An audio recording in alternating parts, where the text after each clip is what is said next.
Good morning, everyone. Hope everyone's having a good day. My name is Landon Zabcik. I'm a software architect, lead developer, project manager at ESC Spectrum, working primarily on the Prism DAHS application software. And today we're going to go over Prism data recalculation best practices, touch a little bit on how the data in a Prism DAHS is calculated, how to do your data edits and recalculations, and things along those lines. So if you have any questions due to the webinar format, if you don't mind just kind of jotting those down, I think there's a place to ask those in the questions panel, and then they'll kind of get forwarded to me at the end. Normally, just would ask questions whenever they come up, but it's a little bit harder to do on the webinar for me to see them and all that. So if you just kind of ask them at the end, I'll kind of ask if there's any questions, and we'll go over those at the end. If you see anything you want any more information on, or anything we might be able to help you, your company, help you meet your needs with for your particular application, or just any questions in general, feel free to shoot me an email, or anyone on our team an email. My email is landon@ESC-Spectrum. Wait, actually, that's wrong. That's incorrect. It used to be landon@spectrumsystems.com, but since the domain name switched over to ESC Spectrum, it's lzabcik@escspectrum.com. So either lzabcik or landon@spectrumsystems.com. Either one of those can get to me. So, all right. So before we go over kind of some of the calculation edits and how to edit your data and things like that, I want to do a little bit of a background on Prism data, some of the philosophies Prism takes as far as their data collection and calculation, and how that kind of functions in the Prism DAHS. With Prism, the raw data enters the system via data collection devices. This is typically an 8864 or some sort of data collection field device that Prism talks directly to. You'll notice it says raw data. So Prism is designed to take in raw sets of data and do the calculations all within Prism, all of ourselves. That way we have entire control over the calculations within Prism and can do those however they might need to be done. A little bit different approach than some DASs out there. You know, all of them, of course, have their trade-offs, but we take in the raw data and do the calculations within Prism. Prism does utilize a single calculation engine. This is kind of a set of code, libraries, and routines that we'll call to do our calculations at different data levels. So for instance, we'll call this at the 1 minute data level on the raw data to calculate our 1 minute data. We'll call it at the hourly level, part 75 level, even the ECMPS level to do some of those calculations as well. So the different levels of data in the system, we're using the same calculation engine that gives us really repeatable and reliable results for our data, which is really the #1 thing if you think about it when collecting data and reporting the results. All of our calculations are designed to can be run through the engine again and essentially recalculated, provided we have the same inputs. We haven't purged off that input data. You can run it through the recalculation engine again. You should get the same result. So that kind of helps if you edit some of that raw data or the data that goes into the calculation. We can just essentially run it through the engine again and get the new results. We do store all the results.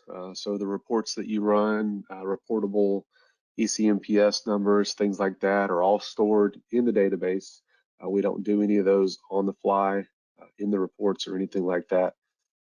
So the data is there, calculated, stored, and then just retrieved by our reporting software. A little bit more in depth on what the calculation engine is.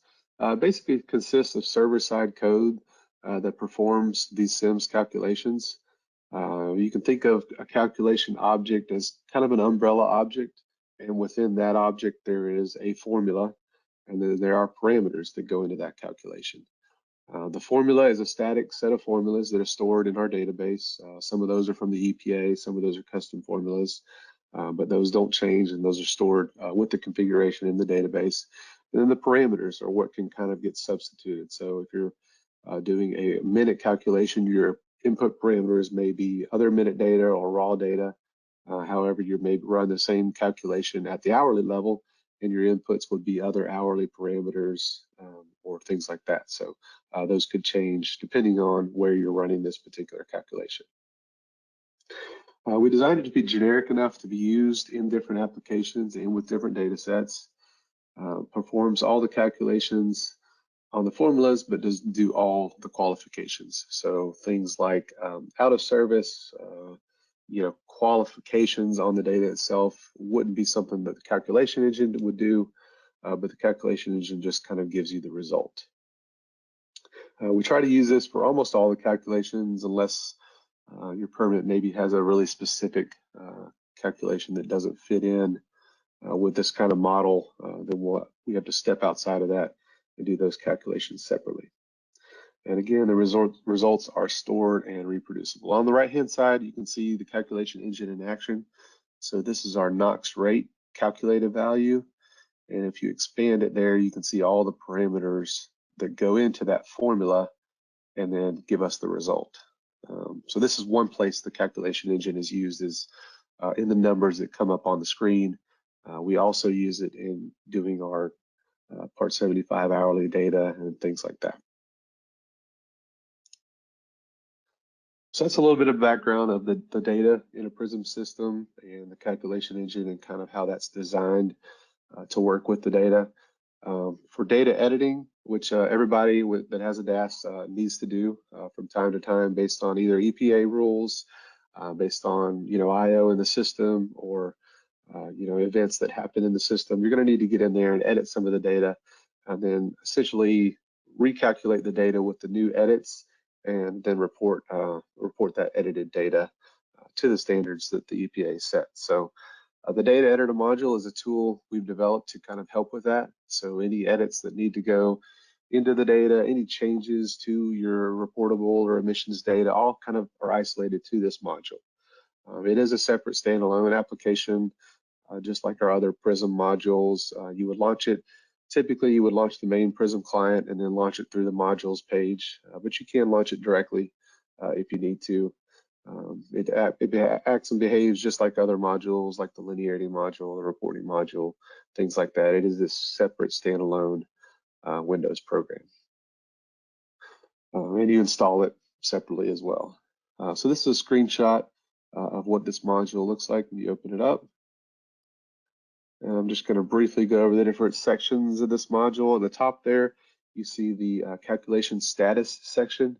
So this section is actually connecting to our calculation services and showing you the real-time status of those services. So if any calculations are falling behind, any data collection is falling behind, that will show up here, and you'll see the stale data, which is what we have here on this demo kind of system. Is not up to date. So you see the magenta and stale data for a couple of these. But normally you would say up to date. If you have put in some sort of recalc, it may say recalculating, and it'll tell you what sample time of the data it's working on currently, what it's currently recalculating. And you can see that kind of go through minute by minute or hour by hour, go on to the next one. This is two sections here, the 1 minute data and the qualified data. The 1 minute data being the building blocks of all the qualified data. So that has to get calculated first, and then the qualified data is calculated off of that 1 minute data. The middle part of the data editor module is an edit history audit log. So any changes made through this module to your data are automatically logged and saved based off of the user, the time they were done, and kind of a summary of exactly what was done via that edit, what exactly that edit was. You'll see the newest actions are up top, newest to oldest. So you can kind of scroll through here and see, what edits have been made on the data, who has put in edits to do what, and the times and all that kind of stuff. So it's kind of a handy log for looking back and reviewing edits that have been made. The other tab is the constant values tab. So this is another function of this data editor module. Any constant values that you might need to update in the system are also done through this module. So Used in our calculation engine, the input parameters can sometimes be constants. Now, they can either be constants that are just constants that don't have their value changed, or they can be constant values which have a differing value over time. So you can think of those as maybe some of your limits change for ozone season, or a GCV type value, some sort of fuel value where you're getting different fuel samples in. That may change over time as you get different values in. So those are the constant values that you may need to come into the data editor module and update through here. If you look down through there, it'll show all the constants in the system. And then you can also click on the View Dependencies link on the right-hand side, and it will show you what's dependent upon that particular constant. So for SO2 bias, I would imagine that SO2 biased ppm would be dependent on that, SO2 rate, things like that. So that's kind of the main overview of what the module looks like when you first open it up, the main sections of it. The main function of the module is to perform these actions on the data. So it currently lets you do these 5 actions on the data. You can recalculate data, update constant values. That's where you go in to put in a new value for a constant that changes over time. You can flag data as missing. You do that from this module. You can also change digital input status. So if you have a digital input coming into a raw data collection device, and maybe that input failed or was a bad signal or the wrong signal, you can go in here and change that here. And you can also exclude qualified data per whatever permit rules you have that say, hey, maybe you can, something that can't be quantified by typical DAHS programming. So maybe something that's more open to interpretation, or the EPA has given you a handful of rules that you can use to throw out data based on conditions that can't really be quantified. You can go in here and manually exclude that data. There's some common principles that go along with the data editor module in performing these actions. So when you want to do something to the system, modify your data in any way, you start that through the New Task Wizard. There's a button there that says New Task. You hit that, and that basically launches an easy-to-use wizard. This wizard kind of guides you through, based off of what selections you've made, the different selections you'll need to make on the next step, until you've made all the appropriate selections for what you're trying to do. And then it will give you a confirm page at the end that basically is laying out what it's going to do if you hit the confirm button. You can go all the way through to that very end and hit the cancel button and nothing will change. But that confirm page is there to tell you exactly what the data module is going to do with the actions that you've taken. Again, all these edits and actions are logged in that audit log, so you can go back and see that, see what has been done to the data. Important thing to remember is after a task has been performed, so say you've gone in and done one of these tasks, maybe you've marked some data as invalid, this data module will automatically determine what needs to be recalculated, and it will mark that for you. So there's been some confusion in the past of, okay, I've marked some data missing. Do I need to go in and recalculate all the data for that particular time frame? No, that's done automatically for you when you put in the task that you did. We are able to look up what needs to be recalculated, and we go ahead and mark that for recalculation for you. If you're doing something lower level, like changing digital input status or recalculating your minute data from the raw data, you do need the 10-second raw data to be available.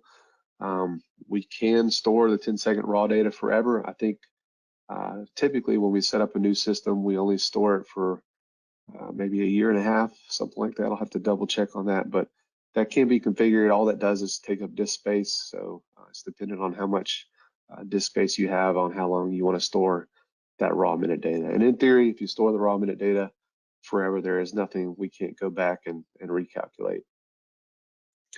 Recalculation of data, keep in mind, it can take some time, especially at the minute level.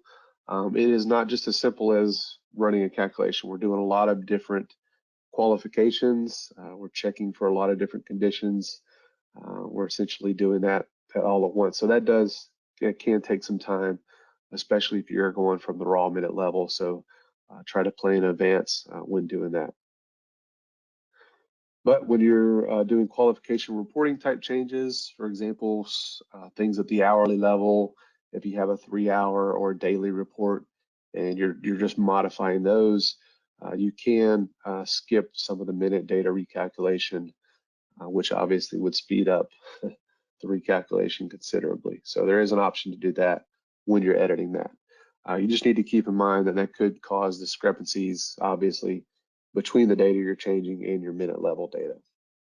But that may not be an issue. Maybe the data is offline, something like that, and you don't really care. In that case, it would speed it up quite a bit.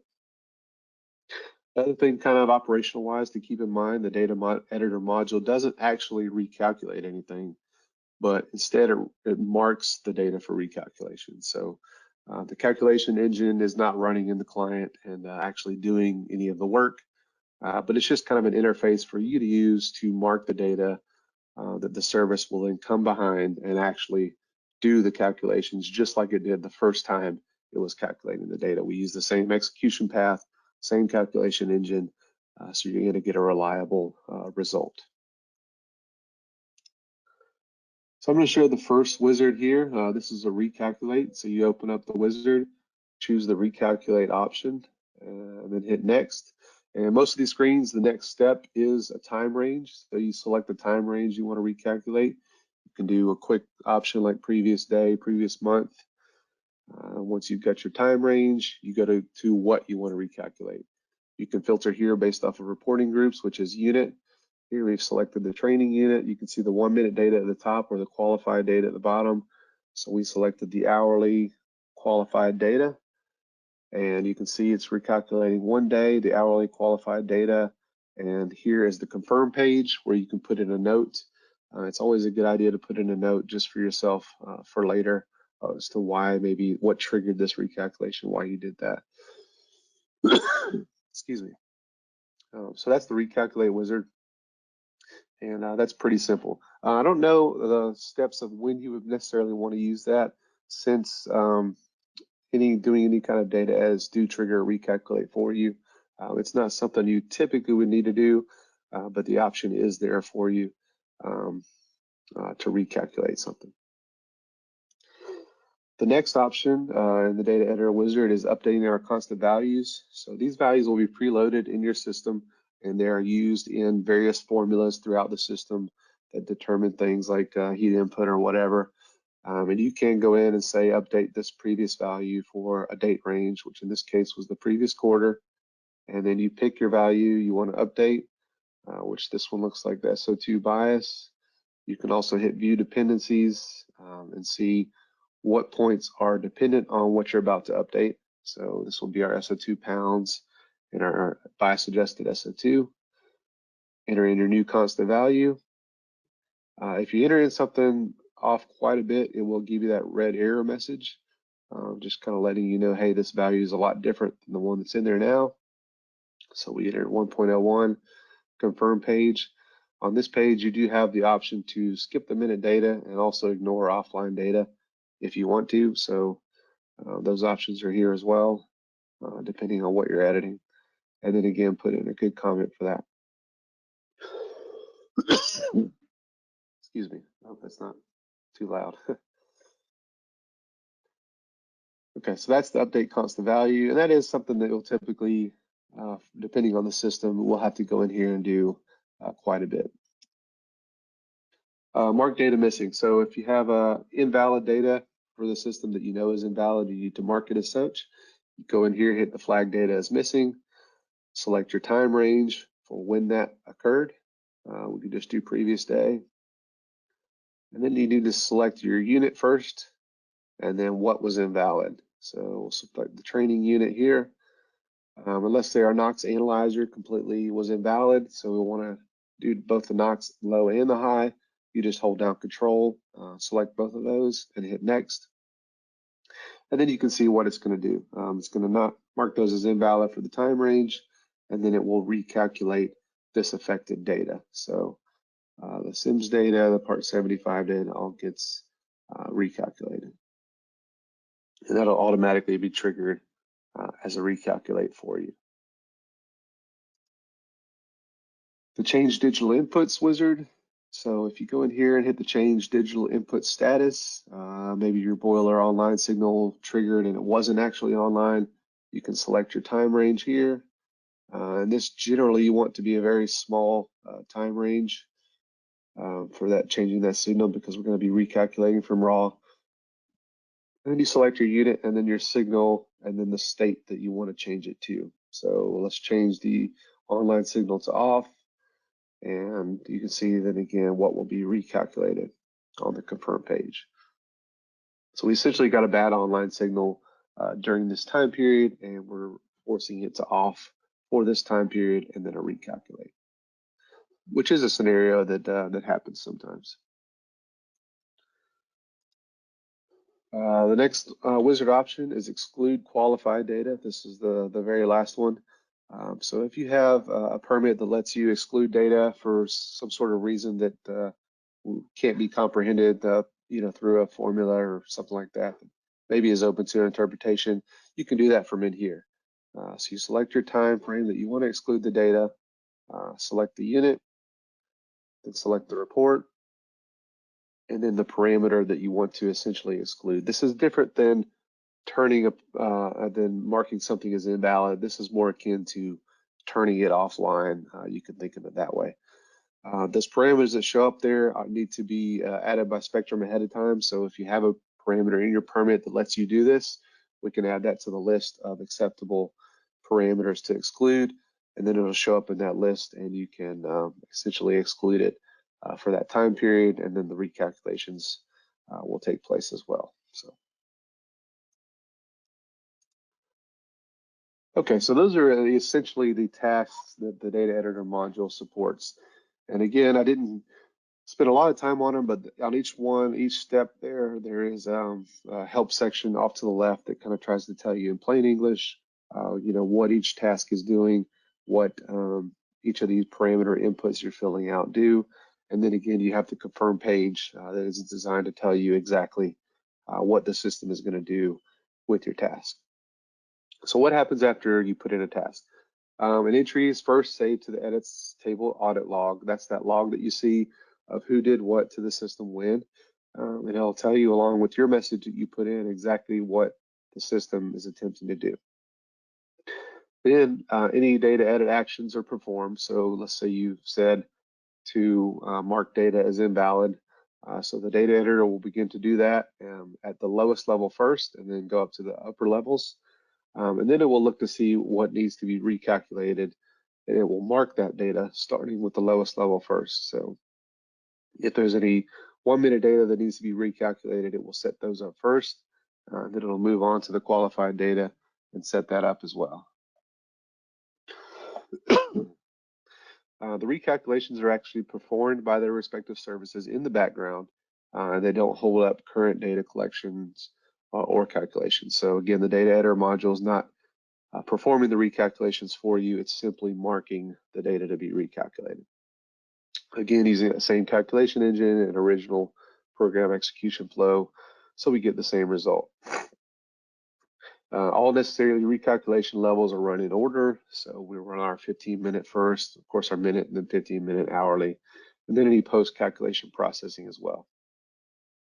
Once that recalculation has finished, it is ready for reporting. There's no other post tool that you need to run. You need to go in there and trigger some sort of other action or event. It's essentially ready to go once the recalculation is finished. Some quick takeaways from data editing. Again, all the reported data is calculated and stored. We don't do any calculations on the fly. All reported data can be reliably recalculated using the same calculation engine and program flow. Any data can be recalculated at any time, provided the dependent data is still available. Dependency resolution and dependent recalculations are done automatically for you in the data editor module. So that's kind of the trick of the data editor module. It knows what needs to be recalculated, and it does that for you. The data editor module also guides you through those tasks of the data edits that you're trying to make in order to help prevent mistakes when editing data. Once the data is edited, Prism takes care of all the recalculations and post-processing automatically. And then once it's finished recalculating, it's ready for reporting.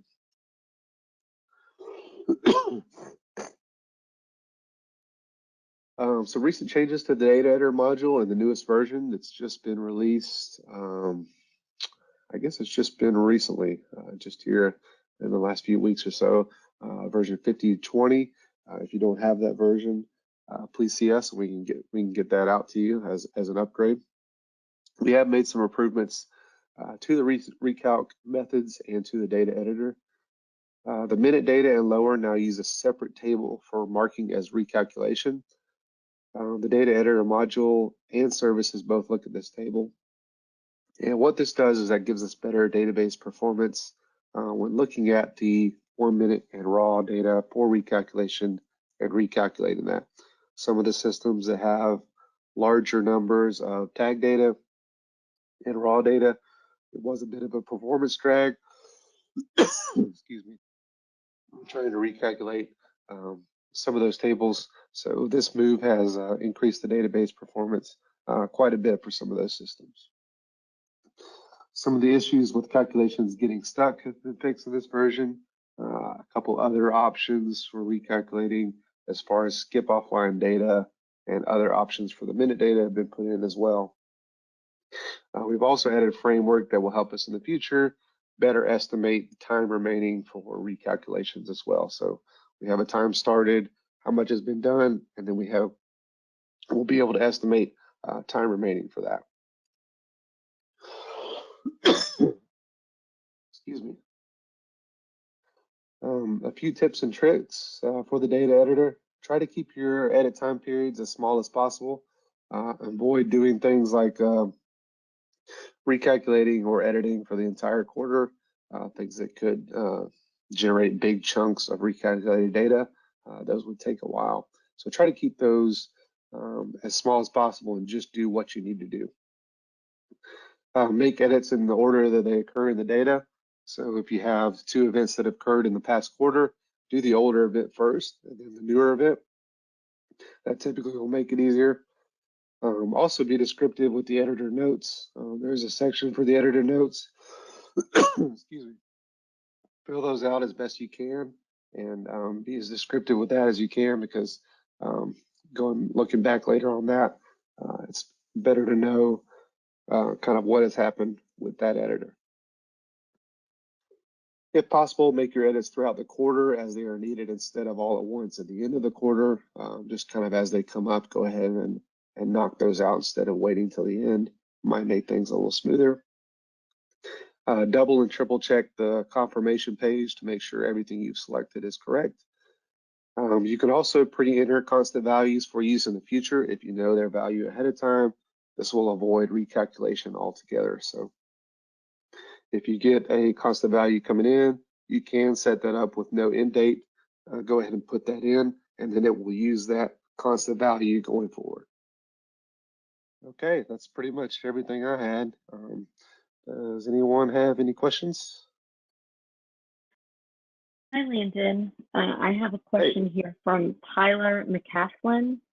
He is asking, if data is marked as bad inadvertently, is it possible to unmark it as bad using the data editor?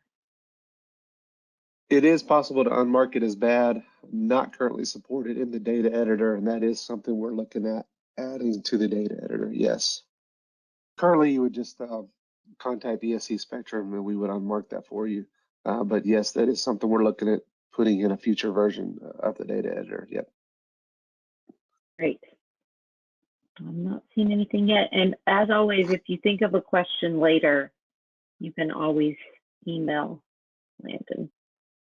So your email address is first letter, last name at escspectrum.com, right? Yeah, I'm still getting used to that. Yeah, we all are. And also your old one still works too, the Landon at spectrumsystems.com. It does, for sure. If anyone has that, you can still email me there too. Yep. Great. Landon, I am not seeing any other questions. All right. Well, thanks, everyone. I appreciate it. And if you have any other questions or suggestions, feel free to email me. Thanks, y'all. Have a great day. Thanks, everyone.